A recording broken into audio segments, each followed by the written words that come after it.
नेता टाइप आधा काम मत करो, सब्सक्राइब के साथ साथ बेल आइकॉन भी दबाओ। आज आपको दुनिया की सबसे ताकतवर कंपनी की कहानी सुनाते हैं। इस कंपनी का नाम था ईस्ट इंडिया कंपनी। भारत समेत दुनिया के एक बड़े हिस्से पर लंबे वक्त तक राज किया, जिसके पास लाखों लोगों की फौज थी, अपनी खुफिया एजेंसी थी, जिसके पास टैक्स वसूली का अधिकार था। आज दुनिया में अरबों खरबों की मल्टीनेशनल कंपनियां हैं, जैसे एप्पल या गूगल, मगर ये सभी कंपनियां ईस्ट इंडिया कंपनी के मुकाबले कहीं नहीं ठहरती। ईस्ट इंडिया कंपनी सन 1600 में बनाई गई थी। उस वक्त ब्रिटेन की महारानी थी एलिजाबेथ फर्स्ट, जिन्होंने ईस्ट इंडिया कंपनी को एशिया में कारोबार करने की खुली छूट दी थी। मगर वक्त ने ऐसी करवट ली कि ये कंपनी कारोबार के बजाय सरकार बन बैठी। एक दौर ऐसा भी था कि ईस्ट इंडिया कंपनी के कब्जे में एशिया के तमाम देश थे। इस कंपनी के पास सिंगापुर और पेनांग जैसे बड़े पोर्ट थे। ईस्ट इंडिया कंपनी ने ही मुंबई, कोलकाता और चेन्नई जैसे महानगरों की बुनियाद रखी। ये ब्रिटेन में रोजगार देने का सबसे बड़ा जरिया थी। भारत में इस कंपनी के पास 2.5 लाख से ज्यादा लोगों की फौज थी। ये सिर्फ इंग्लैंड ही नहीं, यूरोप के तमाम देशों के लोगों की जिंदगियों में दखल रखती थी। लोग चाय पीते थे तो ईस्ट इंडिया कंपनी की, और कपड़े पहनते थे तो ईस्ट इंडिया कंपनी के। जरा ईस्ट इंडिया कंपनी की आज की गूगल या अमेज़न से तुलना करिए, साथ ही इनकी संपत्ति में टैक्स वसूलने की ताकत जोड़िए। ये भी कि कंपनी के पास अपनी खुफिया एजेंसी थी और लाखों की आर्मी भी। ईस्ट इंडिया कंपनी पर किताब लिखने वाले निक रॉबिन्स कहते हैं कि इस कंपनी की आज की बड़ी मल्टीनेशनल कंपनियों से तुलना की जा सकती है। ईस्ट इंडिया कंपनी को शुरुआत से ही अपनी आर्मी रखने की इजाजत मिली हुई थी। यहाँ भी इनसाइडर ट्रेडिंग, शेयर बाजार में उतार चढ़ाव जैसे आज की चीजों का असर और दखल था।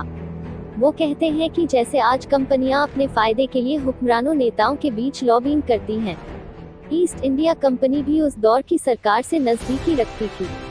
नेताओं राजाओं को खुश करने की कोशिश में जुटी रहती थी। वो में ईस्ट इंडिया कंपनी के ठिकाने अलग अलग तरह के होते थे, जैसे सूरत में कंपनी की फैक्ट्री के साथ ही चर्च। ईस्ट इंडिया कंपनी ने 1603 ईस्वी में थॉमस स्टीफन को कंपनी के प्रतिनिधि के रूप में मुगल काल के शासक अकबर के दरबार में पेश किया, परंतु थॉमस स्टीफन मुगल शासक को अपनी बातों को समझाने में असफल रहा, क्योंकि उसे फारसी भाषा का ज्ञान नहीं था। 1608 में कैप्टन हॉकिंस मुगल शासक जहांगीर के दरबार में भारत में व्यापार करने की अनुमति प्राप्त करने के लिए पहुंचा। शासक के दरबार में पहुंचकर कैप्टन हॉकिंस अपने मुगल शासक से फारसी भाषा में बात किया, जिससे खुश होकर मुगल शासक जहांगीर ने सूरत में फैक्ट्री खोलने की अनुमति दे दी। इसके बाद सन 1667 में औरंगजेब ने अंग्रेजों को बंगाल में व्यापार करने की अनुमति भी प्रदान कर दी थी।